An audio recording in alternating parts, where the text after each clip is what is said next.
Hey guys, what's up? Welcome back to my channel. Today I wanted to talk to you guys about the ick. And I wanted to talk about this because it is all over my social media, people discussing their icks and discussing other people's icks and discussing whether it's a stupid thing or a valid thing. But yeah, I thought we can break it down and maybe look into why sometimes icks can be a bit of a stupid reason to end a relationship, but let's get into that. So for those of you who don't know what the ick is, the ick basically is a slang word that is used on social media these days, and according to Urban Dictionary, it means something someone does that is an instant turn-off for you, making you instantly hate the idea of being with them romantically. I think that sums it up perfectly because it could be the tiniest little thing that somebody does and it's like a switch flips in your brain. So something they do that makes you be like, whoa, how did I ever find this guy attractive? Oh my God, I think I don't like him anymore. I say it's an instant thing because sometimes it could be something that slips out of someone's mouth, or sometimes it could be a way that they react to a situation, or the way their body moves in a situation, or the way they do certain things or interact with other people that could potentially make you go, Now, I have another viewpoint on this topic because while some icks may be minor and they might not be something that's huge, a lot of people end relationships because of icks. They catch the ick and then they're not able to let go of the ick, or they're not able to see that person in the way they used to ever again, and so they feel the need to break up because in their eyes that's the only way that they can be free of this ick. So it got me thinking, and it made me think, do these people who break relationships because of an ick, did they ever actually like the person they were in a relationship with? And I googled this because I started thinking, like, there must be some type of way to describe people who probably avoid emotionally intimate relationships, and maybe they are ending the relationship just because they themselves are too worried to go too serious into a relationship. So as soon as they find something is going a bit too serious, or as soon as they find that they are getting a bit more uncomfortable or out of their comfort zone, they find an ick and immediately end it. Now, of course, this theory of mine doesn't necessarily have to apply to everyone catching the ick and everyone who has ended a relationship based on an ick. Of course, there are varying levels to icks, and that's fine. Except when I googled this, it came up with this term called avoidant or dismissive attachment style, and I think that is exactly what maybe some people have, and they use something like an ick as a cover-up to why they end the relationship. Now, for those of you who don't know what an avoidant or dismissive attachment style is, now obviously this attachment style can also appear with children and in relation to their primary caregiver, but in this case we're talking specifically about adults and in the context of romantic relationships, or just any sort of adult relationship. So it says on here, adults with an avoidant, dismissive, insecure attachment style are the opposite of those who are ambivalent or anxious, preoccupied. Instead of craving intimacy, they are so weary of closeness, they try to avoid emotional connection with others. They'd rather not rely on others or have others rely on them. So how an avoidant attachment style affects adult relationships. As someone with an avoidant, dismissive attachment style, you tend to find it difficult to tolerate emotional intimacy. You value your independence and freedom to the point where you can feel uncomfortable with or even stifled by intimacy and closeness in a romantic relationship. You're an independent person, content to care for yourself, and you don't feel you need others. The more someone tries to get close to you or the needier a partner becomes, the more you tend to withdraw. You are uncomfortable with your emotions, and partners often accuse you of being too distant and closed off, rigid and intolerant. In return, you accuse them of being too needy.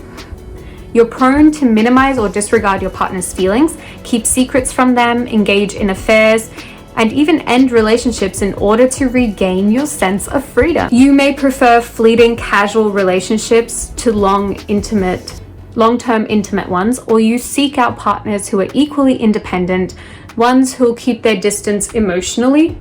While you may think you don't need close relationships or intimacy, the truth is we all do. Humans are hardwired for connection, and deep down, even someone with an avoidant, dismissive attachment style wants a close, meaningful relationship if only they could overcome their deep-seated fears of intimacy.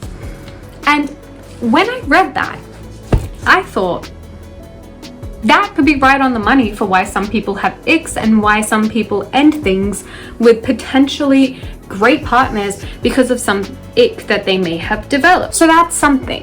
And that's fruit for thought. If maybe you have ended relationships because of a minor ick that you may have got, maybe you to some extent have an avoidant, dismissive attachment style. Now, of course, I'm not a relationship expert, nor am I a psychologist or anything like that. This is just something that I've found through general Googling, and I don't know, if you feel like this maybe applies to you, maybe you can dive in deeper and do your own research and maybe talk to some licensed therapists or psychologists and try and get to the bottom of why you might have that. But I'm just saying from a complete surface level view that maybe people with avoidant attachment, dismissive, whatever style, avoidant, dismissive attachment style, maybe they are more prone and more likely to use something like a minor ick to end the whole relationship.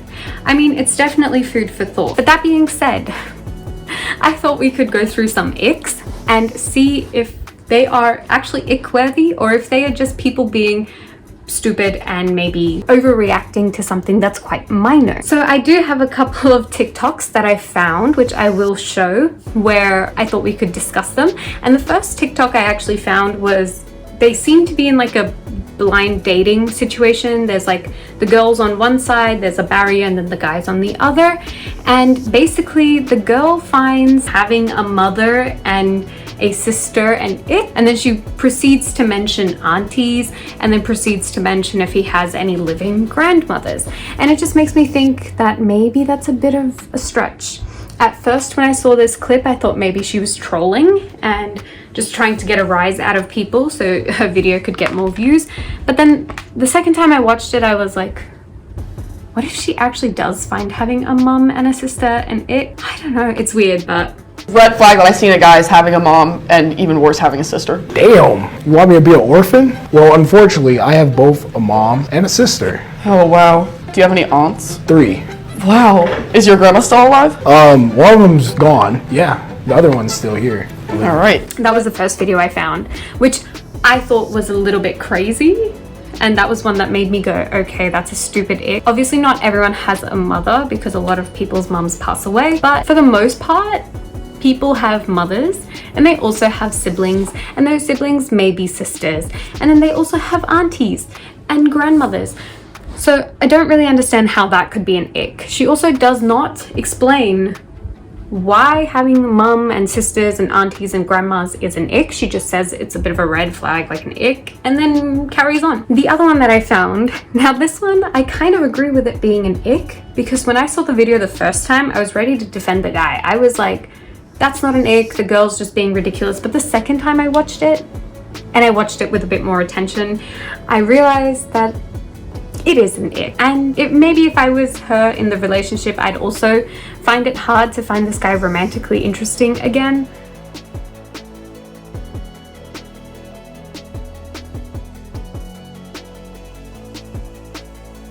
They seem to be on a vacation or a holiday or something, and they're in the ocean, and he has like one of those floaties attached right under his chest, like on his belly, and he's floating in the ocean, and he's basically treading water like this under the water. He's like with his legs, and you know, at the top he's like basically bobbling, like, and she basically pans the camera down and you see his legs basically under the water. And at first I was like, dude, he's just trying not to die, obviously. But then the second time I watched it, I realized not only are his legs moving a bit too frantically, they are also like perfectly pointed. I would show you on my feet, but I don't want my feet on the internet. So just imagine that these are perfectly pointed feet.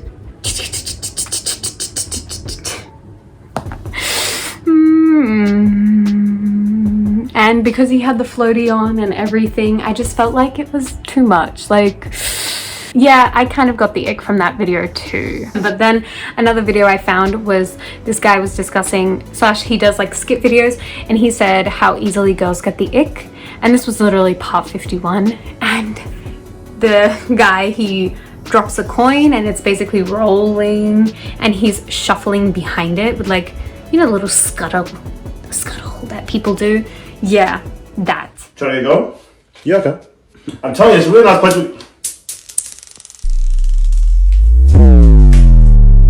Am I being pranked? I didn't know I was gonna date one of the Super Mario Bros. You know, 10 bars, chasing coins as a grown man. It's giving poverty. Let me call my girl real quick. Bitch. Get me the fuck out of here. I didn't even have to watch it twice to feel like, yeah, that's a bit of an ick, because he was just like scuttling and his bum was in the air and he was like to the coin, to pick up a coin that was rolling away. I feel like it would have been better if you just like waited for the coin to stop rolling rather than chasing it and then just proceed to pick it up. That little scuttle that he did, yeah, I could see how that would be an ick for me as well. As you see, those are pretty minor things, but on the other hand, people can also get the ick out of some more major / some more understandable things. I feel like an ick of mine would be if I was on a first date with someone and they were being very rude to the wait staff or just people around them, like the service staff around them. That would be an ick for me. I feel like any feeling of attraction I may have had with you previously would be completely decimated in that moment. The second I saw you being rude to a wait staff, I would be like, okay, you're a terrible person, I'm no longer interested in you. Or something like having bad BO, like if you have bad body odor, again, it does not matter how cute or how attractive I found you before. If I find that you have BO or I think you're stinky, I will not find you attractive anymore. That same thing goes with like bad breath. Please don't have bad breath. I feel like hygiene, oral hygiene, overall hygiene is very important and people should take that more seriously. So that's another point. And especially for me, working at a dental clinic part-time, I see so many people who don't look after their teeth, and honestly, sometimes the whiff you get from people who don't look after their teeth, just their mouth, is insane.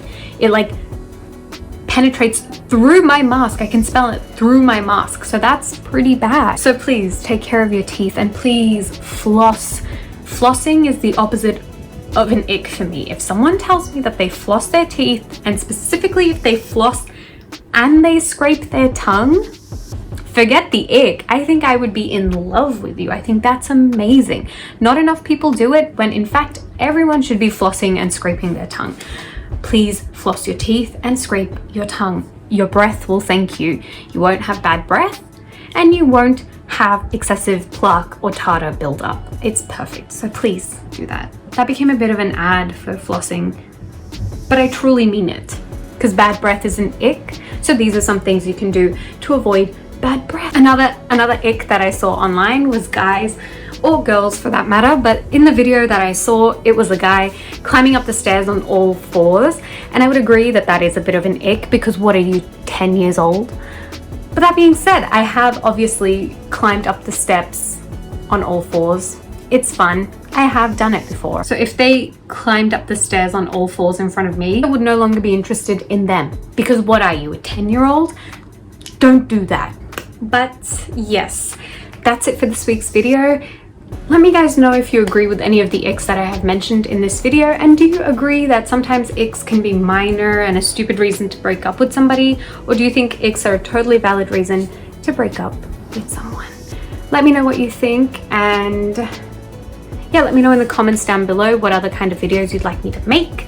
If you have any specific topics or ideas, let me know and I'll try my best to make one like that. But yeah, also give this video a thumbs up and subscribe to my channel. Anyways, that's it for this week's video. I'll see you guys all in my next one. Bye.